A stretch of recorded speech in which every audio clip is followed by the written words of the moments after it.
Pada heran ngeliat Kaisang langsung jadi ketua umum. Lu sih kelamaan lihat partai yang berpuluh-puluh tahun ketua umumnya nggak ganti-ganti. Padahal di namanya ada kata demokrasi. Mendingan kayak gitu kan, simple, sat sweet, menang jadi. Orang pengennya bukan partai, paguyuban.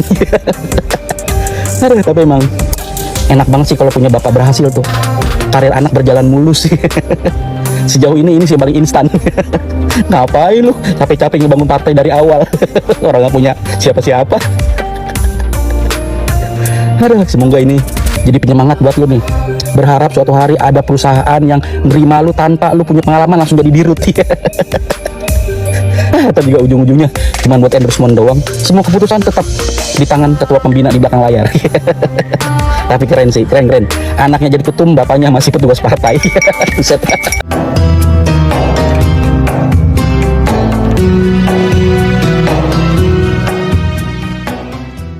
Politisi karbitan.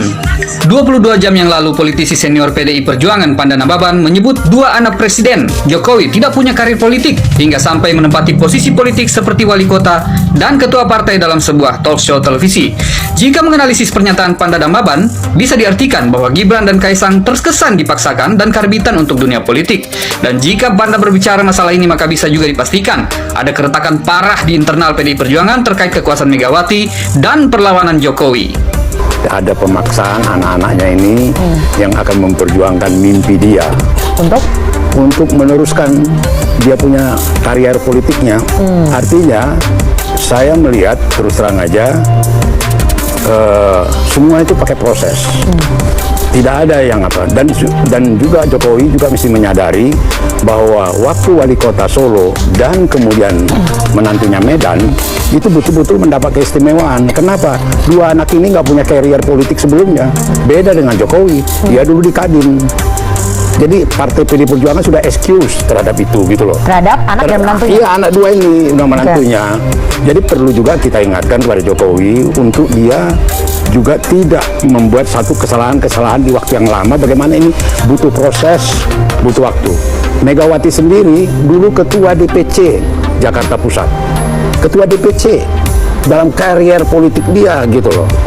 Tidak ada main dikarbit-karbit begini. Sang Pisang jadi ketum Partai Mawar. Gak kekecilan dah partainya mas. Secara kuantitas elektoral 2% itu memang kecil, tapi secara kualitas ini partai yang keren. Kerjanya solid dan cepet banget. Lihat aja cara ganti ketumnya, nggak norak kayak partai lain yang kadang-kadang sampai pengadilan bertingkat-tingkat. Asli norak kan. Kecil, gotong royongnya cepet dan kuat. Ini kayak semut, tapi semut merah ya. Saking kecilnya nih semut merah, jika dibandingkan sama banteng, buset ya, semutnya nggak kelihatan. Tapi cerita kuno yang kita sering dengar waktu kecil, dongeng, bilang kalau semut bisa masuk ke kuping banteng. Bantengnya jadi mau obat mabit, nggak karuan, tabrak sana, tabrak sini karena panik, dan lama-kelamaan nih banteng tumbang sendiri walaupun semutnya belum gigit. Apa iya bantengnya panik? Cek YouTuber Banteng yang mereview bahwa bisnis Sang Pisang ada beberapa yang tutup alias collab. Apa hubungannya ya, kok jaga sembung bawa golok sih? Ini adalah hal paling positif dalam dunia kepartaian dalam beberapa dekade terakhir ini. Belum ada satu partai pun yang berhasil merepresentasikan apa itu demokrasi dengan cara ala-ala stand up comedy. Asli, gua sendiri tertarik sama Partai Mawar. Dari 17 partai, 16 partai menurut gue udah kuno semua. Lebih cocok ditaruh di museum demokrasi daripada di demokrasi yang ala-ala sekarang ini. Jadi selamat buat Sang Pisang, dan teruslah guyur ruang publik ini dengan demokrasi yang ala-ala stand up comedy. Nggak bikin ngantuk dan membahagiakan. Keren, lanjut terus. Sang jadi ketum PSI itu ibarat Boruto, anak Naruto yang bandel, punya jalan ninjanya sendiri. Tapi bedanya, Boruto nggak tertarik jadi Hokage. Nggak tahu ya kalau Kaisang, soalnya tiba-tiba tertarik politik. Buah tak akan jatuh jauh dari pohonnya, begitu kata pepatah. Tapi sepertinya pepatah ini tidak berlaku bagi putra Pak Jokowi, Kaisang Pangarep. Sebab baru ini Mas Kaisang ternyata lebih memilih PSI ketimbang PDIP, partai yang membesarkan nama ayahnya. Gak cuma itu, Mas Kaisang bahkan didapuk menjadi ketua umum PSI. Kok segampang itu ya? Apa kalau mau jadi ketum PSI harus jadi anak presiden dulu? Kira-kira alasannya apa ya? Mas Kaisang sih udah minta restu ke Presiden Jokowi untuk menjadi bagian dari PSI. Dan dengan bekal restu itu, Mas Kaisang seperti menutup telinga, berjalan lurus tidak mendengar nasihat kolega-kolega ayahnya di PDIP. Saya meyakini ini bukan sekedar pilihan Mas Kaisang ke PSI dan ditetapkan sebagai ketua umum. Lebih dari itu, Pak Jokowi seperti hendak memberi ultimatum pada PDIP bahwa jangan mendikte dirinya dan keluarganya. Tapi, beranikah PDIP keras ke keluarga Pak Jokowi? Dan apakah ini babak baru PSI untuk menggantikan dominasi PDI? Entahlah, hanya Bu Mega yang tahu. Aman nggak ya? Gimana menurut kalian? Coba tetap pakai anak. Baru 3 hari menjadi kader partai, langsung ditapuk jadi ketua umum PSI. Ini bukan sulap, ini juga bukan sihir. Kaisang Pangarep, sang kolektor kecebong, putra bungsu Joko Widodo, dalam minggu ini benar-benar menciptakan lelucon politik yang sangat menggelikan.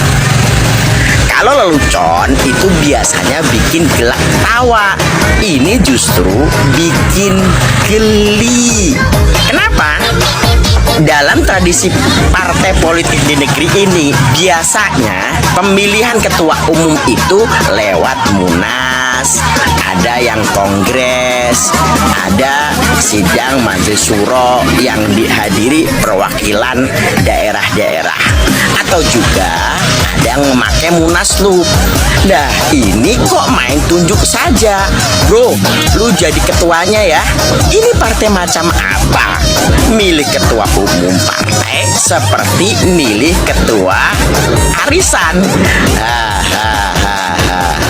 Ya wajar saja kalau para netizen julid menyematkan PSI sebagai partai sangat instan seperti Indomie, atau PSI kepanjangan dari Partai Sekitaran Ibu Kota, karena dulu fokusnya hanya mengkritisi kebijakan Anies di DKI.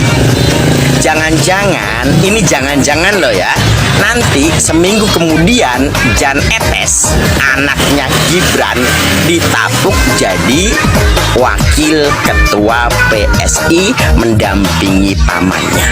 Kan asik tuh, bisa mimpin partai sambil ngemong keponakan. Mau dikata aneh, tapi ini nyata. Mau dikata anak muda idealis, tapi kok ya oportunis. Lu kan dulu katanya PSI itu partai yang anti politik dinasti. Lah, sekarang malah jadi aktornya. Ya sudahlah, kan itu semua mereka lakukan demi rakyat, demi kemajuan bangsa. Semua terserah mereka. Kita jadi penonton setia aja. Kapan waktunya ketawa, kita akan ketawa bareng. Semua nunggu komando Pak Jokowi ya. Mantap kan? Mantap. Jangan semangat, tetap menyerah dan tetap putus asa. Karena setelah kesulitan akan ada kesulitan yang lainnya. Yuk kita seruput kopi bareng-bareng. Salam waras. Heran kalian lihat Kaisang jadi ketua umum PSI. Heran atau iri? Tak usah heran lah. Dia kan bapaknya presiden. Dia pengusaha sukses. Aku pun kalau bapakku presiden, bisa juga aku jadi ketua umum partai. Tinggal bilang aja, usaha aja yang banyak duit, banyak relasi. Jadi apa gunanya mendaki-daki menjadi kader partai, berlelah-lelah dari bawah, ya kan, berjuang membesarkan partai. Tak ada guna tuh. Mending kalian punya bapak yang punya jabatan tinggi, punya banyak duit. Mantap, itu baru partai yang mewakili anak muda. Hobi Pak Alihum Gambreng jadi ketua. Apa macam kalian? Capek kalian bekerja, nggak usah lah.